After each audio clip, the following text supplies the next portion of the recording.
further ado, I am going to turn to you, Professor Mearsheimer, for the first question. So, over the past 48 hours, the US has proposed a 15-point plan calling on Iran to dismantle key parts of its nuclear program, transfer highly enriched uranium to the IAEA, and it's called for the opening of the Strait of Hormuz in exchange for lifting sanctions. Iran has, on the surface at least, rejected this plan and has issued its own 5-point counterproposal, demanding a halt to all aggression and assassinations, war reparations, guarantees against future attacks, and also full recognition of its authority over the Strait of Hormuz. And now we've also been seeing that despite these sort of exchanges of these plans through intermediaries like Pakistan and Turkey, the US continues to deploy thousands of additional troops and Marines to the region, the 82nd Airborne, military or Marine expeditionary units. How do you interpret this mix of diplomacy with a military buildup? Well, when I first saw the 15-point plan, I thought it was a joke. I said, this can't be serious. I think the demands are uh, more harsh than the pre-war demands were. There's no way the Iranians would ever accept these demands that the Americans are putting forward. What the Americans don't seem to understand is that the Iranians are in the driver's seat here. They're winning the war. They hold a handful of excellent cards. First of all, they have the ability to wreck the international economy. That gives them tremendous leverage. They have the ability to wreck, I mean, wreck the Gulf states. They have the ability to do enormous damage to Israel. And with regard to a ground invasion, I want to see a couple thousand American troops invade Iran and get anywhere. This is not a serious argument.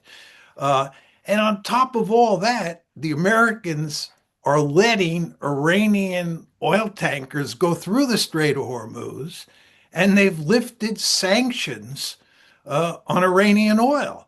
Why? Because it's imperative that we get as much oil out into the global market as possible. So the Iranians are making lots of money at the same time they hold all these cards. And then the Americans come along and issue these bizarre demands.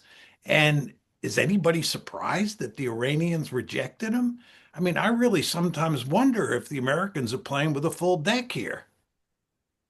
Absolutely. And well, it's interesting because we see sort of divergent objectives when it comes to the US and Israel.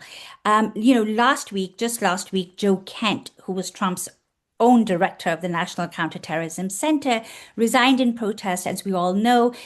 He said that there was no imminent threat to our nation. And in his words, this war was started due to pressure from Israel and its powerful American lobby. Do you believe this to be true? And given this assertion, when it comes to negotiations, when it comes to this military buildup, who do you really think is in the driving seat between Israel and the US? Which of the two is ultimately going to determine the trajectory of this war from their side? I mean, of course, Iran is in the driving seat at its own end, but between Israel and the US, who is really going to determine the trajectory?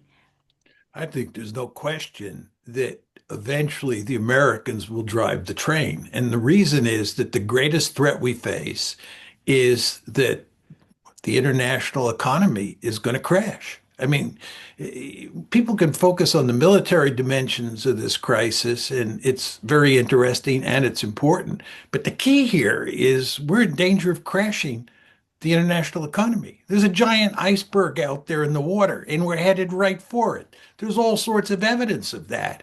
And it is going to be President Trump's responsibility to make sure we don't hit that iceberg.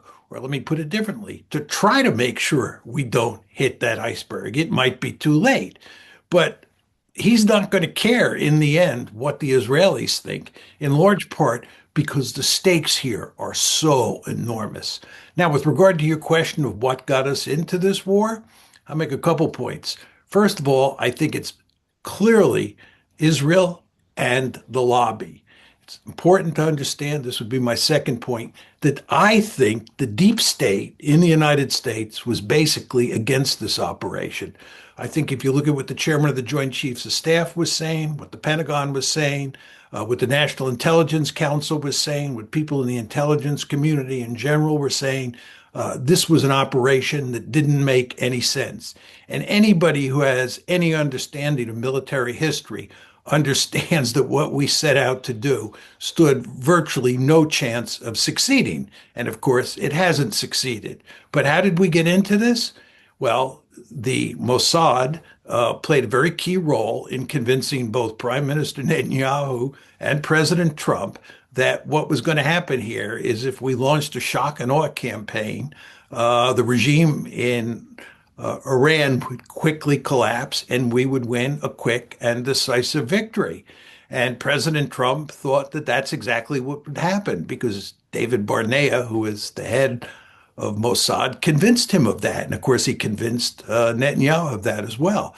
But it didn't happen, and we're now in a war of attrition. And as I said a few minutes ago, in a war of attrition, the Iranians hold almost all the cards. Uh, they have the ability to cause enormous damage in the international system, which is clearly not to our advantage. So Israel and the lobby once again got us into a war, much as they did in the case of Iraq. But in this case, the consequences are far more scary. And just one last follow-up question, Professor Mearsheimer. You said that it's the responsibility of the US or Trump to get us out of this, and that would probably happen through negotiations. As we're seeing that there is, again, Trump right before this webinar also announced that, he's giving 10 more days before he starts striking Iranian power plants and energy sites, etc., because talks are ongoing. Now, in terms of the talks and whatever level or whatever stage they're at, do you believe that Israel has will actively try and sabotage them, either by targeting Iranian negotiators or even their interlocutors? Do you believe that that could actually happen? I think the Israelis will probably try to sabotage the talks. But the point I'm trying to make is that I don't think the Israelis will be able to do that because the imperative for Trump to settle this is so great. And what's going to happen here is he's going to go to great lengths to try to settle it. And the problem that he faces is twofold. First of all, the demands on both sides are light years apart. There's simply no bargaining space here at this point in time. The second problem is if you're the Iranians, if I'm playing the Iranian hand, to put it in slightly different terms, I don't negotiate, right? I want this war to go on because the longer the war goes on, the more leverage I have and the more I get in the final agreement when it ultimately comes. And this is the problem that President Trump faces. There is an iceberg out there, and we are heading towards it. And what he has to do is he has to change the direction that the Titanic is going. And the question you have to ask yourself is, can he do that reasonably quickly? And it has to be reasonably quickly. And what I'm saying to you is, I think the Iranians have a vested interest in not allowing him to move the ship so it doesn't hit the iceberg, because the Iranians are playing a powerful hand and they have a deep-seated interest in maximizing their coercive leverage over these two existential threats that they face, one Israel and the other the United States. Sure. Thank you, Professor Mearsheimer. Trita, let me turn to you. I would like for you to respond to Professor Mearsheimer's perspective on this. And of course, we have the same question for you as well. How do you interpret these mixed signals in terms of the military buildup and also simultaneous talks that are allegedly happening? But I also want to ask you a couple of other things sort of attached to that. It's clear that Iran is not quite ready to negotiate. And among other things that it has sort of stated in terms of, conditions for a ceasefire or conditions for negotiations is the fact that it should never be attacked in the same way again by Israel and the US. But given the leverage, the significant leverage that Iran has demonstrated since this war began through its control over the Strait of Hormuz, disrupting roughly 20% of global oil shipments, 30% of global fertilizers and other supply chain disruptions, combined with the fact that it's still continuing to strike across the region. Do you think that Tehran has already established a meaningful level of deterrence against future US attacks? Thank you so much. And it's great to be with you. And as always, amazing to be with John here. I find myself in quite strong agreement with almost everything John said. So, not sure if I can add much to some of the earlier comments. Let me just say a couple of things about the diplomacy. One area where I may differ a little bit, I don't think the Iranians want to drag this out endlessly. I think the Israelis do. I think from the Iranian standpoint, they do recognize that they have managed to gain a tremendous amount of leverage and that they are now in a strong position. They really have Trump in a terrible position because Trump himself put him there by listening to the Israelis. But they also must recognize that they need to essentially translate this leverage into a new stable order. And there is a lot of risk associated by allowing the war to go on for too long. Not in the sense that I see any significant weaknesses on their side quite yet. In fact, I think the Iranian government is in a much, much stronger position internally. And that will probably last as long as the war lasts. After the war, there may be some challenges for it. And that may be one of those incentives for it not to end it too quickly. But it's going to have to translate this some way, somehow into a more stable position. And that ultimately will happen through a negotiation. Now, if that negotiation starts too late, and this is my own analysis, I don't know if the Iranians see it this way, and Trump essentially has crossed the Rubicon, he will no longer be able to create a narrative of victory that is convincing to his own base. Again, to his own base. No one else outside of it buys it for a second, obviously. But if when you take a look at the polling of his own base, and at Quincy we have done some polling of only Trump voters, he still has about 76% support, at least as of last week. Now, they would be very happy to see him just declare victory and end it. 79% want him to declare victory and leave it.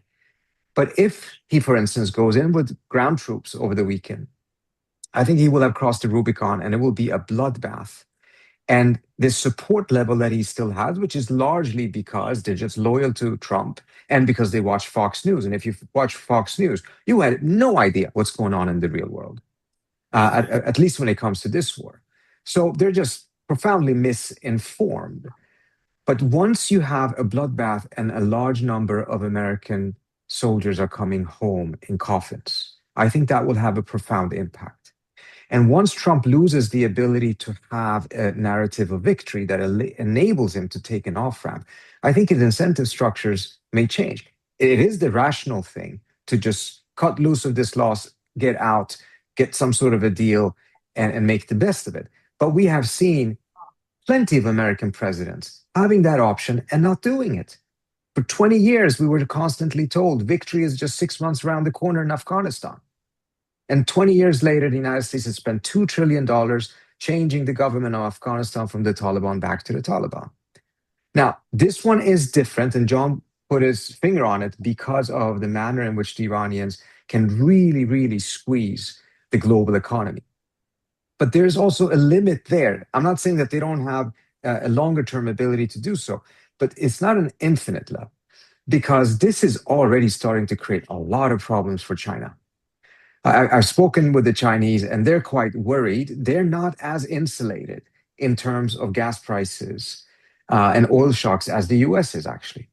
If you walk around in the United States anywhere right now, you would have no idea that we just started a war against a country of 90 million. But if you walk in India or in Bangladesh or in some of those countries in Asia, you would absolutely know it because a lot of offices have actually closed and they're only allowing their people to work from home because they have to save fuel. Part of the reason Pakistan has been very eager to mediate is because they were essentially 2 or 3 days away from having no reserves left. India is about 10 days away from that. once you reach those red lines and once it goes to countries like China, etc., then I think the Iranians are also going to face a challenge of a lot of anger from those countries. Now, they may come in and try to force an agreement that is not one-sided in favor of the US, obviously. But I'm just saying that they also have to be a little bit careful not to take this too far. And one lesson they should keep in mind, last time Iran humiliated the United States was in 1979 till 81 with the hostage crisis. Hmm. That led to 47 years of enmity, sanctions, and eventually war. I think it would be wise of them to make sure that they use their leverage to never get attacked again. That's totally rational.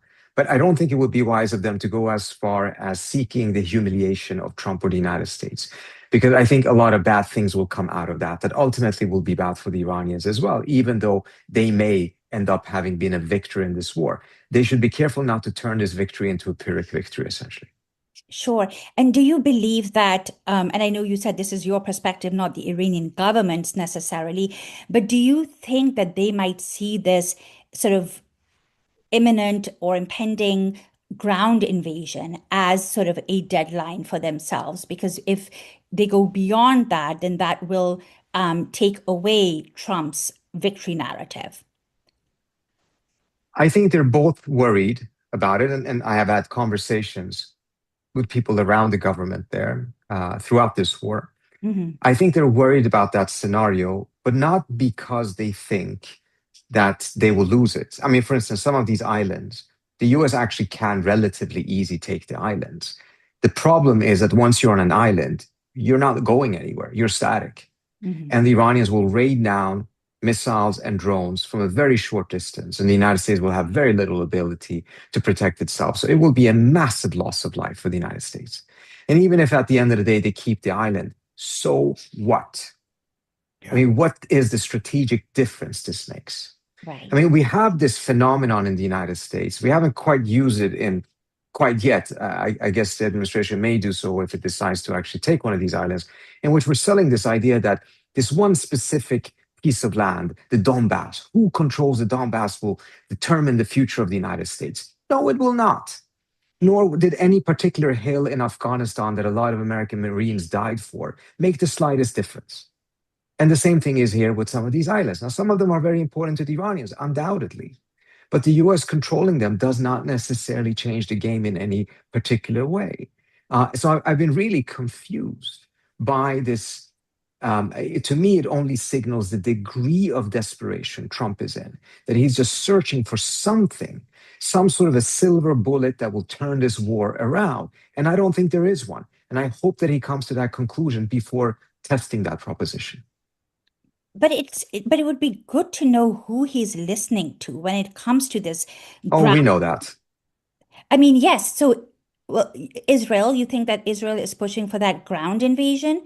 Because 5,000 troops perhaps is not enough for an invasion of mainland Iran. Yes, for that island perhaps, but even at least publicly, Israeli officials have come out to say, just like the Gulf countries have, that no, we don't think this is a good idea. That invasion, ground invasion, even if it's just limited to the islands, is not a great idea.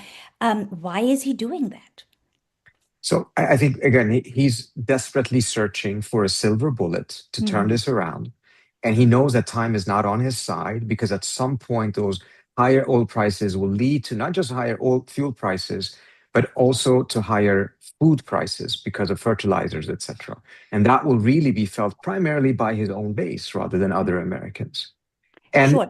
once that turns around and they actually actively push against him on this war, then he's going to be in a very bad position. So he's just desperately trying to find something. From the Israeli side, yes, I think they know that this is a bad idea amongst all of the other bad idea that he's looking at, but it's very crucial for them to keep the United States in this war. They have fought for more than 25 years to get the United States to go to war with Iran. They don't want this to end, in their view, as they call it, prematurely. They want to make sure that the United States uses as much firepower as possible together with Israel to destroy Iran's industrial base, set it back decades, to make sure that the Iranians cannot challenge Israel's designs for domination in the region. So it's not about thinking that necessarily if there's a change of regime, everything will be fine. They just want to make sure that the Iranians don't have the capability. That's the most important thing. And if they can keep it going for a couple of more months or weeks, yes, it would be a huge strategic loss for the United States. But the Israelis will still see it as a significant victory for them because if Iran has been set back 5 decades, that is at least 48 more years than what the Israelis themselves could have done alone. Absolutely. And just one last question before we turn to Professor Mearsheimer about this. Now, suppose that Iran, as Professor Mearsheimer said, it's in a very good position. We don't want it to overextend, but suppose it decides it does not want negotiations at this point and things continue the way they are. So Iran continues to strike missiles across the region, and continues to control the Strait of Hormuz. But in response, of course, is going to be pounded by Israel and the United States. How much pain do you believe the Iranian government and the Iranian people are willing to take before their strategic calculus changes? And they decide to go ahead with negotiations. Are you asking me or Trita? Well, that was for Trita. I'm so sorry. I thought it was for John. My apologies. Sorry, one last. This is for you, and then we will turn to Professor Mearsheimer. Yeah. Look, after the June war, the Iranians prepared themselves, and we spoke after that. The Iranians prepared themselves for the next war, essentially assuming that it was more or less inevitable. I think it's quite clear by now that they actually did a better job preparing themselves for that than the Israelis or the US did. Mm-hmm. I think in the beginning of this war, they thought that they could withstand this for 3 to 6 months. My understanding now is that they actually think that they can withstand this longer. To a certain extent, they expected a more successful onslaught of attacks from the US and Israel. I'm not saying that they were underwhelmed, because clearly the US has used a tremendous amount of firepower, killed a lot of their leaders, etc. But I think they may have actually outperformed their own expectations. And particularly when it comes to the manner in which they're controlling the Strait of Hormuz. And John mentioned something very important. They're making more money. Let me just give a bit detail to that. Prior to the war, they were selling oil about 1.1 million barrels, a little bit less than that. And they were selling it at $65, but with an $18 discount because of the sanctions. So essentially at $47 a barrel. As of 3 days ago, they were selling 1.5 million barrels at $110 with a $2 to $4 discount. And they actually can sell more if they had the capacity, but because there's been so much sanctions on their program, their ability to, the capacity of their oil industry is not what it used to be. But bottom line is the war has actually turned into de facto sanctions relief for Iran. All of this has added to their ability to actually withstand this further. Moreover, I think they're also perhaps slightly surprised to see that the Israelis already are running out of arrow missiles. Obviously, they would not have the knowledge of knowing exactly how fast the US can replenish the Israeli stockpiles of interceptors, etc. But it seems like the Israelis are already running out of it. And some warnings have been said that already by early April, they will be out. So all of those things, I think the Iranians are sitting pretty tight. And this is precisely why Trump is looking for that one move, that silver bullet that turns the table.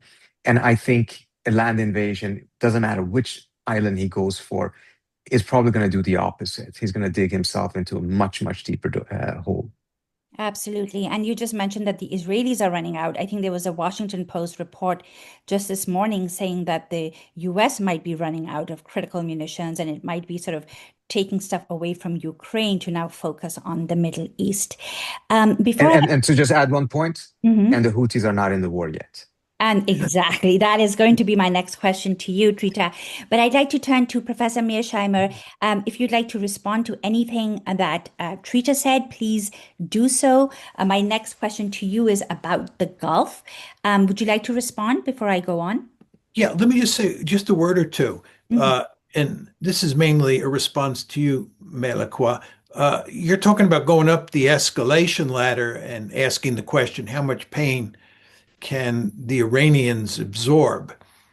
But that question assumes that the Iranians just sit there and take it. In other words, you go up the escalation ladder And it's only us going up the escalation ladder and whacking Iran.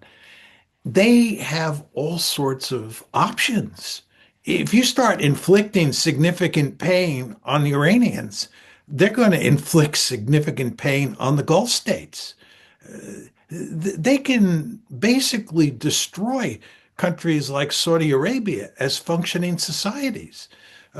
Given that uh, there are these few desalination plants that exist in Saudi Arabia and the UAE and Kuwait and other Gulf states, and given that their uh, energy infrastructure presents a target-rich environment, you start going up the escalation ladder. The Iranians can do all sorts of things. The same thing is true with taking one of these little islands in the strait. Okay, you take that island and it looks like you're going to open up the strait. All the Iranians have to do is lay mines. Anybody who knows anything about naval warfare knows that anytime you drive ships near mines, oh my God, right? This is really dangerous. And the Iranians have the capability to lay down huge numbers of mines. And furthermore, if the mines don't work and we break through the strait, then we're into the Persian Gulf. Good luck with that. All those cruise missiles, drones, ballistic missiles they have available to aim at those ships that will be like sitting ducks in the Gulf. I mean, it's the point I would make to you is it's impossible to tell a story about how we, meaning the tag team here, the United States and the Israelis, how the tag team prevails. Right. And I've asked all sorts of people, please tell me how the tag team prevails. And I ask people who are joined at the hip with the tag team, and they have no plausible story to tell. Is Treat is right that you hear a plausible story or two, you hear an implausible story or two on Fox News, but really, does that matter? Uh, Another whole dimension to this is the nuclear weapons dimension. Where does this one end up?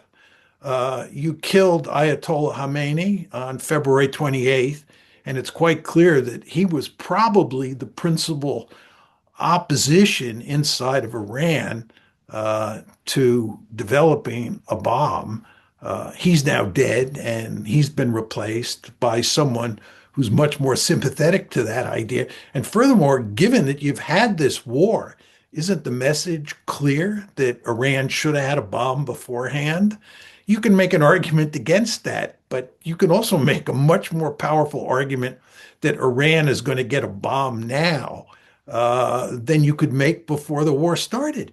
And if you really sort of think about where we are today compared to where we would be if we had accepted the deal before February 28th that was being negotiated, or if we had just stuck to the JCPOA.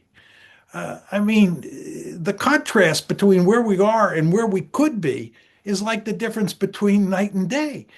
And it just shows you what a fundamentally flawed decision President Trump made on February 28th. It's just hard to believe he did this. And again, I cannot emphasize enough that inside the deep state, there were all sorts of people who were saying this is not a good idea. And furthermore, again, anybody who's familiar with the historical record on regime change with air power alone knows that this is a non-starter. It just doesn't work. So when you think about where we are, oh, it's hard to believe.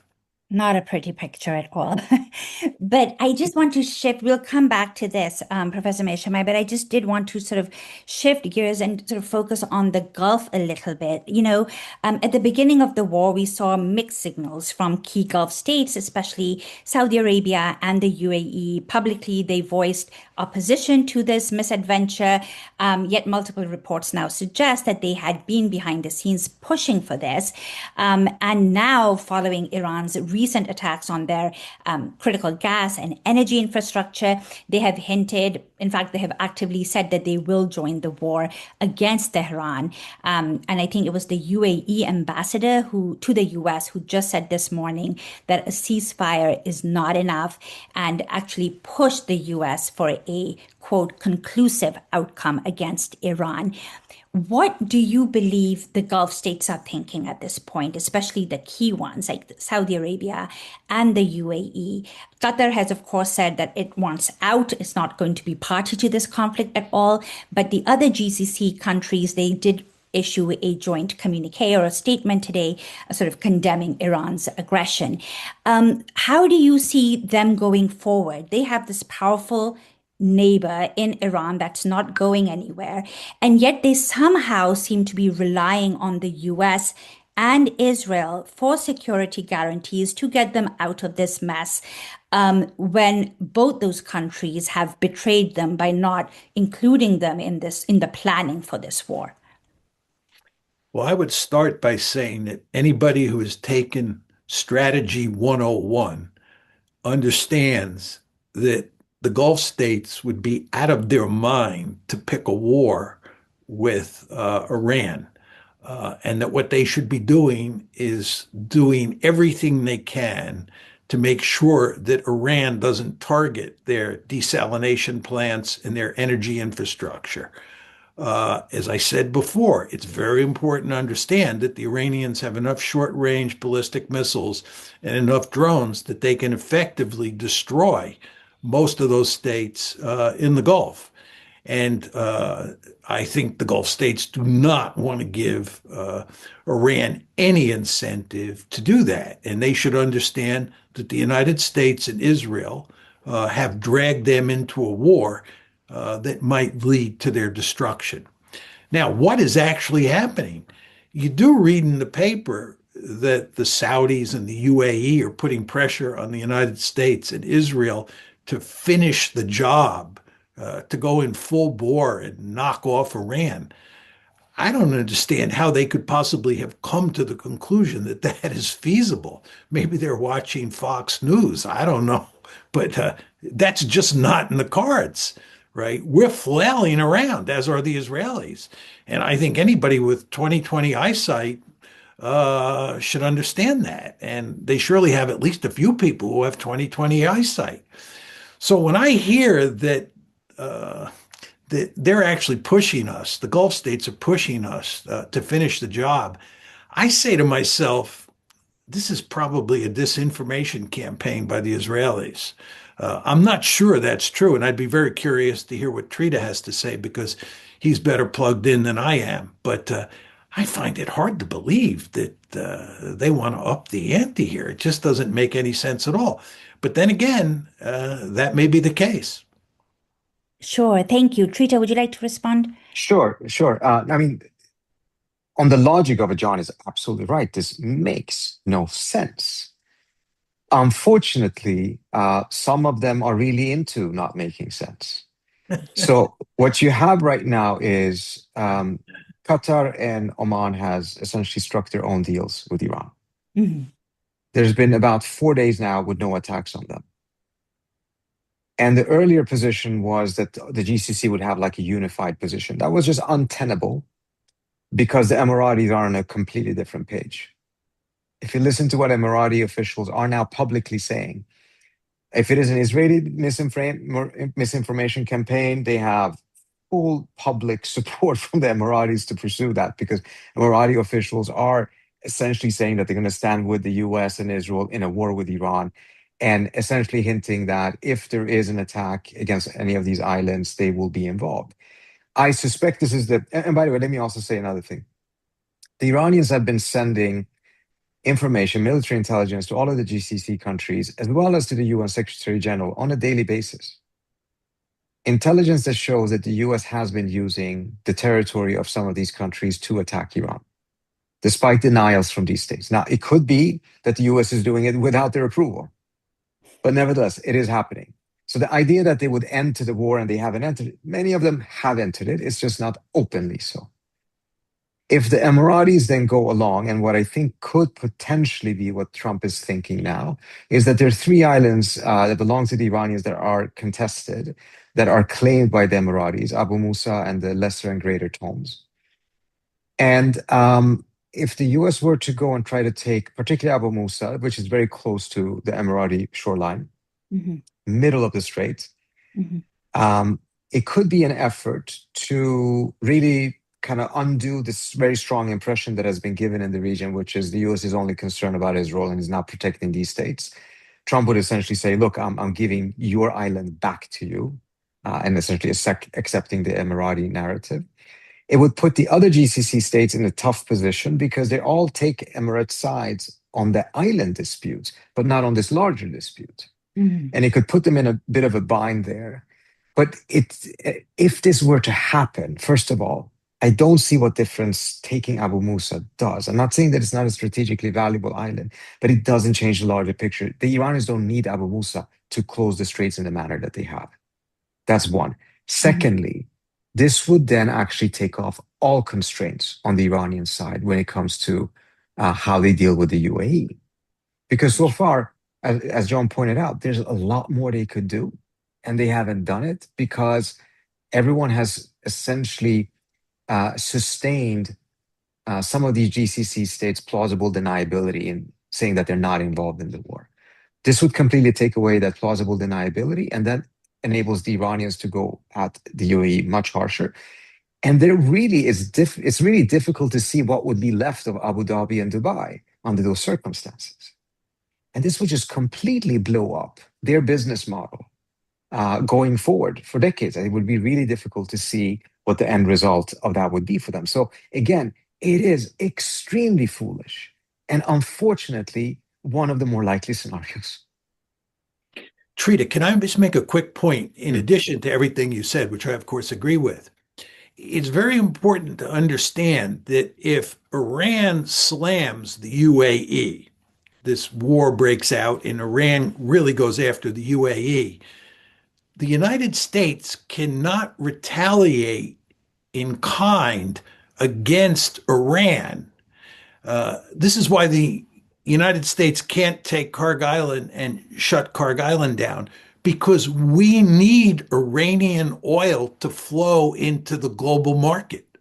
You want to understand that we have to get all the oil we can possibly get into Yeah. the global market so we don't sink the international economy. This is why we haven't talked about this, we lifted sanctions on Russian oil as well as And on Iranian oil. Iranian. And Iranian oil. And Yes, Yes. and Iranian. Iranian oil. Yeah. Exactly. And plus we're letting Iranian tankers go through the strait because we just need all the oil we can get. So when people start talking about Kharg Island and going in there and cutting off Iranian oil, you just sort of scratch your head and say, don't you understand that that would have devastating consequences for the world economy? So in a very important way, I think if the Iranians were really to slam the UAE, go after their oil refineries, go after their ports, go after their uh, desalination plants, it would be extremely difficult, if not impossible, for the United States to retaliate in kind, because in effect, we would then be shooting ourselves in the foot. Just to add to what you just said, Trump made those threats against Kharg Island. And then what did he strike? Only the military facilities. He Mhm. saved the oil pipelines precisely for the very same reason you said. And one of the things that then comes out of all of this, regardless of how this war ultimately ends almost, is that this war has taken off the potency of American military threats against Iran as a point of leverage. In the future, if there is a negotiation on the nuclear front or anything else, what value, what credibility will American military threats against Iran have in that equation? Because the Iranians will know very well the United States is just not going to be dumb enough to do this twice. Right. And I you think you take that, can go ahead. Sorry, so Trita. and you take that out. I think the Iranians could never have done anything on their own to change the equation as dramatically in their own direction in the manner that Trump now has done. Yeah. I think the same logic, by the way, applies to the Israelis, right? Mhm. Uh, and the point I would make is that ballistic missiles and cruise missiles have fundamentally changed the game.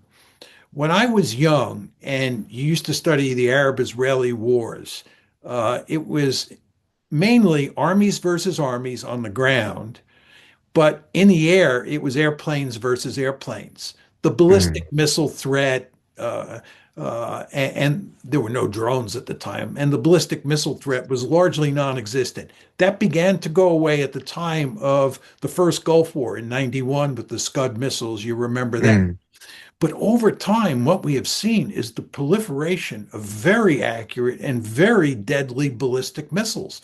Look at mm, Hezbollah, look at Iran, look at the Houthis, and cruise missiles as well. So the threat environment that Israel faces today is much different than the one it faced in the past, much more dangerous for the Israelis. And excuse me, this, of course, is why they place such a high premium on getting some sort of agreement with Iran that curtails their development, curtails Iran's development of ballistic missiles, because they fully mm. understand the nature of that threat.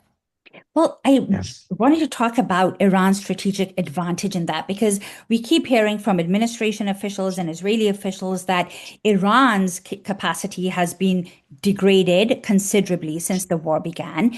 And yet we saw Iran, and I believe that was confirmed, that it did target Diego Garcia, that island in the Indian Ocean, and in that the range was far beyond what people had expected Iran to have.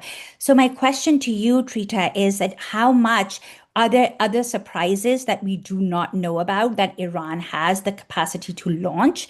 And that is one side of it, sort of, military capabilities. The other is, again, what it calls the axis of resistance, Hezbollah.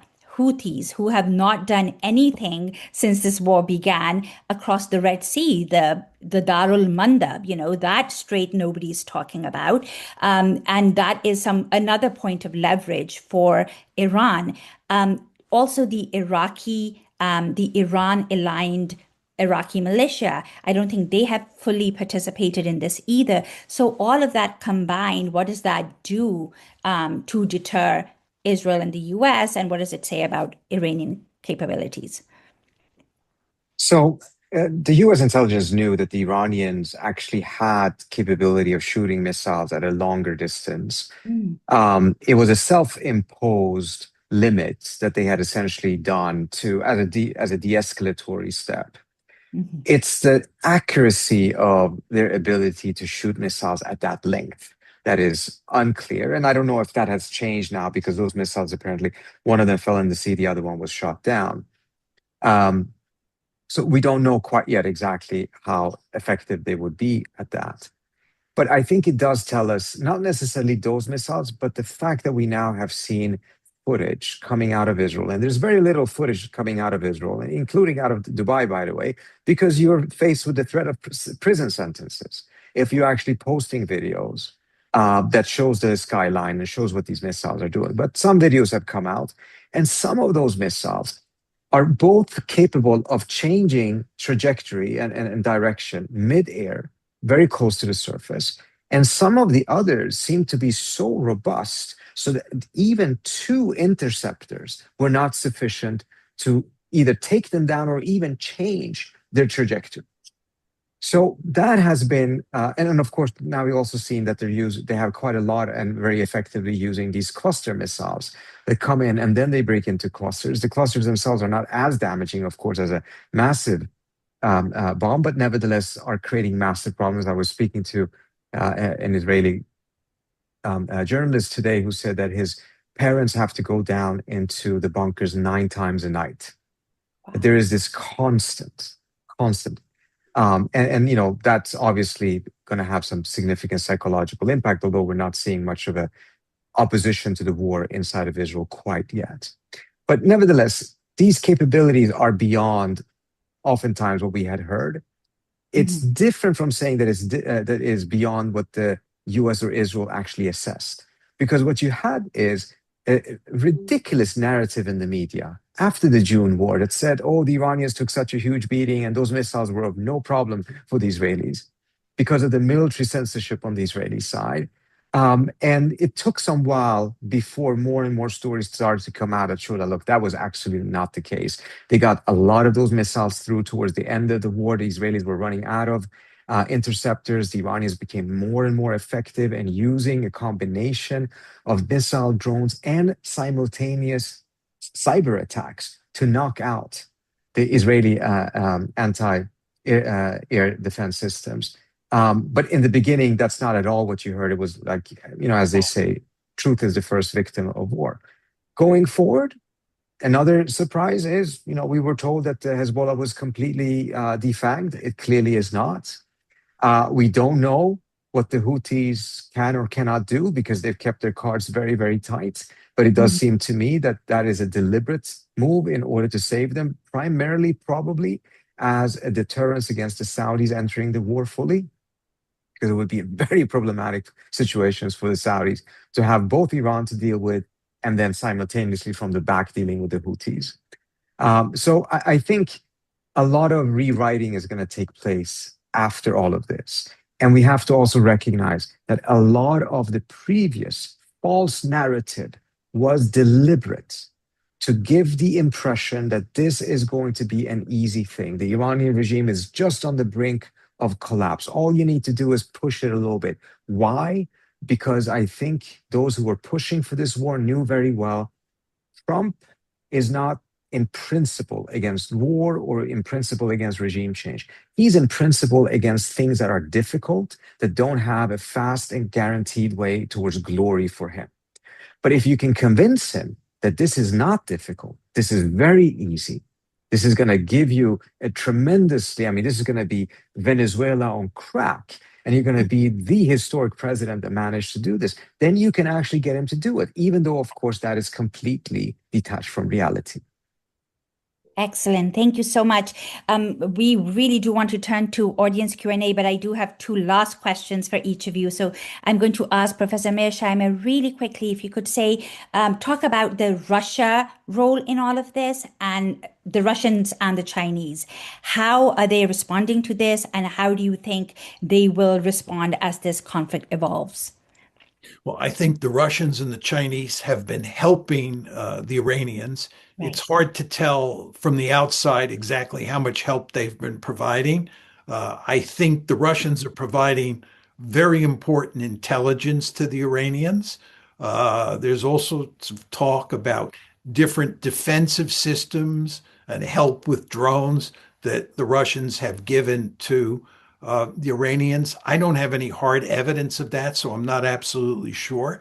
I think there's no question that China and Russia both have a deep-seated interest in making sure that Iran wins this war. But as Trita pointed out a long time ago in this conversation, at the same time not wrecking the international economy because it's in China as well as Russia's interest not to let that happen. And just very quickly, I think if there's any one winner in this war at this point in time, it's the Russians, because I think that the fact that sanctions have been lifted off their oil and gas is manna from heaven from them. And furthermore, the fact that we are limited now in what kinds of weapons and munitions we can send to Ukraine improves the Russians' chances of winning on the battlefield. Do you think, Professor Mearsheimer, that Trump might reach out to China, given how it's being affected, how its economy might be affected by this war, to apply pressure on the Iranians? I would bet my life that he has already reached out to the Chinese and he is begging the Chinese to help him. To go back to Trita's language before, he is desperate. There's no question about this. He is in really deep trouble. I mean, really deep trouble. And he can't find an exit ramp. So I'm sure that he's talked to Putin. I'm sure he's talked to Xi. I think we're asking the Chinese and the Russians to do everything they can to get the Iranians to reach some sort of agreement. And the question is, how effective will that pressure be? Because if you're Iran and you understand you're dealing with an existential threat, and you understand that you're operating in what we realists call a self-help world, and that the Chinese and the Russians cannot ultimately save you if you get into trouble. If you're the Iranians, you have a vested interest in playing hardball for a long time. Sure. Great. Thank you. Trita, last question to you. How is this war going to impact internal dynamics within Israel, within Iran, and within the US? I'm so sorry for this very long question and asking you to be brief about it, please. So on the US, let me just quickly say, I think it's going to be really interesting what happens on the MAGA right after this. I think anti-war sentiments there are real. They are at times trumped by loyalty to Trump, but they're not a fantasy. They're part of the reason is because, there's more soldiers coming home in coffins with PTSD, committing suicide without limbs in red states like Arkansas, et cetera, than there are in Brooklyn. So the fact that there's such strong sentiments in red states that tend to be pro-Trump is not a surprise. I think it's going to be a real reckoning there. And I think, as John pointed out earlier on, Israel is going to be at the very center of that debate. And I think it's going to be very, very fascinating. On Iran, I would turn it around a little bit and point to something John said earlier on, what a huge mistake it was from a strategic standpoint for the United States to walk out of the deal in 2015 or in 2018 when Trump walked out of it, the Obama deal, and later on also not agreeing to the deal that was on the table in February. Imagine if the US hadn't done this. You would have had 10 years of sanctions relief. The first 2 years caused the Iranian economy to grow between 6 to 7% in 2 years straight, each year. The Iranian middle class would have grown over the course of those 10 years, probably would have become the strongest, if not one of the strongest middle classes in the region. It would make demands for greater openness, for greater democracy within that Iranian system, but it would do so from a position of strength. Instead, in December and January, we saw those same people out there, but they were now making demands of that kind, but from a position of utter despair and desperation because of the manner that these sanctions had decimated the Iranian middle class. Between 2018 and 19, when Trump first imposed maximum pressure sanctions, Iran's middle class, one third of them went into poverty.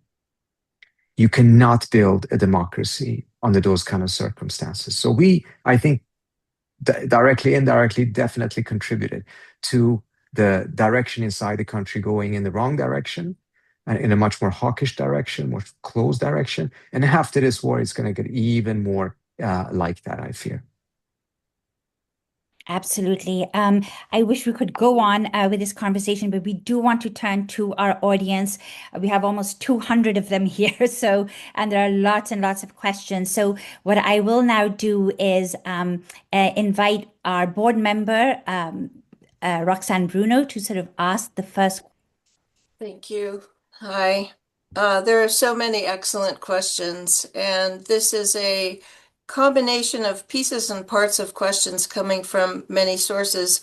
This first question is for Professor Mearsheimer. So we have information that on March 23rd of this year, $580 million worth of oil futures were dumped. They were dumped in 1 minute. And that was exactly 15 minutes before Trump posted on Truth Social that the United States was in productive conversations with Iran. And that, of course, sent oil prices tumbling and made some people very wealthy or very much wealthier, however you want to look at it.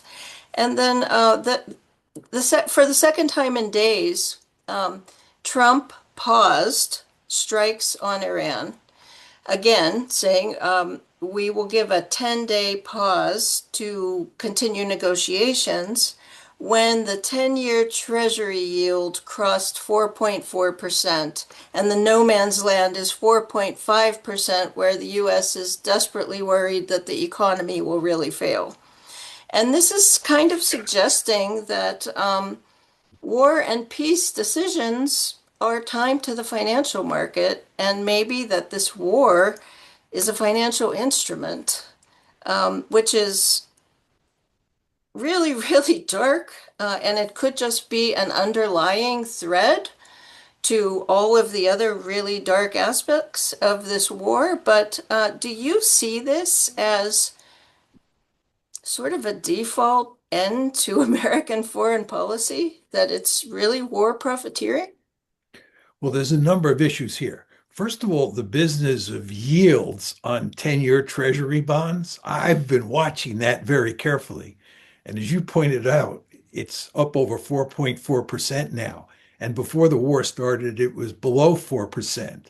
And this is very worrisome, right? This is just more evidence that that iceberg is sitting out there. So those kinds of considerations matter enormously. Now let's go back to Monday, the 23rd, when Trump made this announcement. A lot of people argued that he made the announcement because he understood the markets were opening that morning and he didn't want the markets to plunge and oil prices to skyrocket and so forth and so on. I actually think that was part of the explanation. I think the real reason was he understood the iceberg is out there. And he had promised that he was going to attack that night. That was the issue. Remember, he called off the attack that morning. And that, of course, affected the markets. There's no question about that. But much more importantly, it meant we weren't going to attack that night. And attacking that night would have been a colossal blunder, a colossal blunder, just like attacking 10 days from now would be a colossal blunder. So I think the main reason he did that was not because he was concerned so much about the markets, but because he understood he was staring the abyss in the face. Now, with regard to these people who made money, this is hardly surprising. Uh, I'm an old dog. I've been around for a long time. I have never seen a regime in the United States that comes even close to being as corrupt as the Trump regime. So I would find it hardly surprising if we eventually discover that some people in the Trump administration took advantage of this announcement to make money. But I think, to be honest, I don't want to make light of it because it does indicate how corrupt the country has become. But at the same time, I think this is small change. Again, I think the really big issue here is the iceberg. Right. Thank you. Thank you so much. I'm just going to cluster a few questions together, and then perhaps Trita, if you could maybe just answer whichever one you're most comfortable with. So people are asking about NATO, how this war will impact NATO. Will NATO be able to survive the fractures between European allies and the US? Also, are Israel and the US correct in saying that a nuclear Iran does pose an existential threat to them? If that comes to pass, maybe if one of those two, if Trita, you'd like to address. So I think John may know more about, or I know he knows way more about NATO than I do. Let me just say one thing on NATO is that the Secretary General of NATO, Mark Rutte, has been one of those European leaders who have been blatantly in support of this war from the outset and continues to be and excuses it and says that this, international law doesn't matter in these issues, et cetera, et cetera. I don't think that that is reflective of most European countries, even though many of them, unfortunately, have taken a disgraceful position publicly. Privately, many of them actually have lobbied to end the war, but it's just another example of how unprincipled and weak the Europeans have become, so that even when they do the right thing, they want to pretend that they're doing the wrong thing for their political reasons and their relationship with Trump. On the other issue of an existential threat, the Iranians do not have the ability to reach the United States with their missiles, and they don't have nuclear weapons. And if they were to have nuclear weapons, they would still not be able to deliver them onto the American soil, and they would not be able to do it in any other fashion, and we would know much more about that if they were to go in that direction. Moreover, they don't have a second strike capability, which the United States would do. So it would be completely suicidal for them to do something like that. From the Israeli standpoint, the Israelis do have not only nuclear weapons, they also have a second strike capability. The Germans have given them several Dolphin nuclear-equipped submarines. So even if the Iranians were to do something as foolish as use a nuclear weapon against Israel, the Israelis would still be able to retaliate against them, and it would be suicidal. So is it good for the US and Israel if this were to happen? I don't think so. But this kind of hysterical calling everything an existential threat. Remember, these missiles are an existential threat. At some point, kitchen knives in Iran will be deemed an existential threat by the Israelis. We have to be very careful because this is a rhetorical tool that is being used to mobilize the United States in favor of wars that do not serve US interest. Dr. Parsi, I have a follow-up to that, which is also a collection from a lot of the Q&A that's been submitted, and that is, would it actually be good for the world if Iran were able to have nuclear weapons? Would it put a check on the unchecked warmongering of the United States and Israel? I think John should come in on this one as well. He has studied, the ability of having that type of nuclear stability much more than I have. I would point out one thing though. When the United States and Russia were facing each other during the Cold War, it was essential to make sure that nuclear misunderstandings were evaded. So a red line, a hotline was established. The US and Russia did talk to each other on a regular basis, but a red hotline was established to make sure that very quickly the president could reach the leader of the Soviets. We don't have anything even remotely similar to that between Iran and Israel under those circumstances. So we have to take into account the risk of not, oh, what would the stability factor here be, but also the misunderstanding and miscalculation factor here that also would be very significant. So I think, in my view, it is a world that is much riskier than needs to be, because I think there are other paths. Prior to this war, the strategic thinking in Iran was that a nuclear weapon actually would be a strategic negative. I'm sure many, many of them regret it at this point.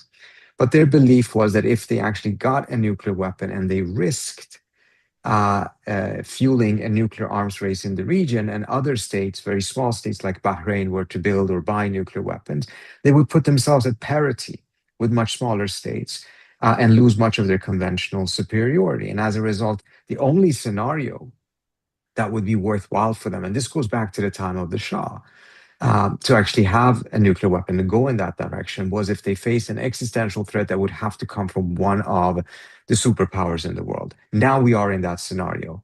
And where the Iranians will be on this, I suspect, will be very different from what it was prior to this war. But I want to I, hear John on this. Yeah, let me mhm. make three quick points. Mm. First of all, I think if Iran and even a number of other Arab countries like Turkey, Egypt, Syria, Iraq, if they all had nuclear weapons, there's no question in my mind that the Middle East would be more peaceful because they're weapons of mass destruction and they make war, I'm choosing my words carefully here, much less likely. But as Trita was hinting, you can't rule out miscalculation. You can't rule out the possibility that they would be used. And even if the chance is only 1%, the question you have to ask yourself is, do you want to take that chance? I often use the analogy, if I have a gun and I come up to you and there are 100 chambers in the barrel, and I put one bullet in one of the chambers, and then I spin the barrel and I put the gun up to your head and I say, don't worry, there's only a 1% chance I'm going to blow your head off. Are you going to be nervous? The answer is you're going to be extremely nervous, even though there's only a 1% chance. So it would be much better if nobody got nuclear weapons and if Israel got rid of its nuclear weapons. But I think the system, the Middle East system would be less stable without nuclear weapons. I think you have to understand that trade-off. Final point I would make is I think the greatest danger we face is that if Iran decides to get nuclear weapons, I believe that given that the Israelis have shown that they can't win a conventional war against Iran, the Israelis will be tempted to use their nuclear weapons to prevent Iran from getting a nuclear weapon. In many ways, I think that's the ultimate nightmare scenario at this point in time. Just a quick question, a follow-up about that. We've been talking about nuclear weapons. Well, Pakistan does have nuclear weapons, and Pakistan has signed a defense pact with Saudi Arabia. In the midst of all this, do you think that Pakistan might get involved and would extend its nuclear umbrella? Whatever that means. Like, I mean, how would that manifest? But I mean, do you think there are chances of Pakistan getting involved as this conflict escalates?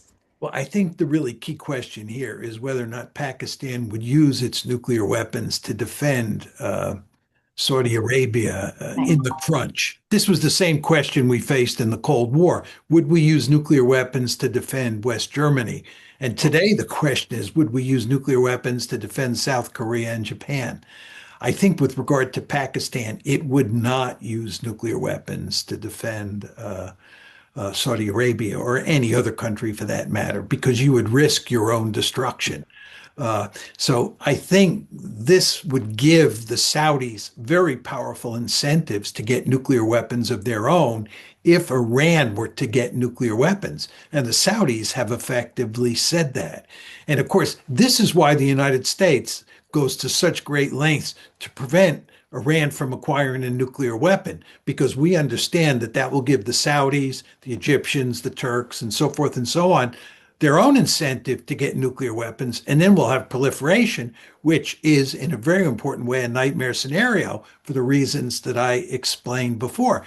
But the great paradox here is that by starting this war, what we did was increase the chances that we're going to run into this nightmare scenario. Trita, do you want to just give some last comments? Because I know we are running over our time and we would love to have this go on for another hour. But we're very mindful of your time as well, both of you. And so just if you have any concluding comments, because I know then Roxanne will wrap up. If I could just say one thing, we are not all just spectators in this terrible, terrible reality show that we have involuntarily ended up in. I do think that it's very important for members of the community to make phone calls to their members of Congress, particularly if you live in a Republican district, and make very clear how opposed you are not only to the continuation of the war, but particularly ground troops. Congress setting aside $200 billion in a supplemental for this war. This affects all of us. And the administration, just as much as John correctly pointed out, this big iceberg of the economy, but that is also then going to be translated into pressure from the public on members of Congress. And the White House needs to hear from a lot of Republican members of Congress that this is a nightmare for them because this is going to cost them the elections in November, and that this is an important issue. Until those pressures get much, much stronger than what they are today, Trump will believe that he still has a lot of space to continue the war in the hope of that silver bullet that I mentioned earlier on. Absolutely. That's a perfect way to end. Thank you so much. Roxanne, over to you. Oh, we just want to thank you, Professor Mearsheimer and Dr. Parsi, and we want to thank our co-sponsors, Code Pink and Massachusetts Peace Action and Connecticut Palestine Alliance, and everyone who watched this evening. We will be sending out the link to the recording. We will be sending out the chat transcript, and we will just encourage everyone to do as Dr. Parsi mentioned and make your voice heard with your members of Congress and vote this year. So thank you all very, very much for your time. Thank you, Thank you Professor. so much. Thank you, Dr. You're more than welcome. I enjoyed it thoroughly. Thank you Likewise. Thank so you. much. Take care. Thank you for your insights.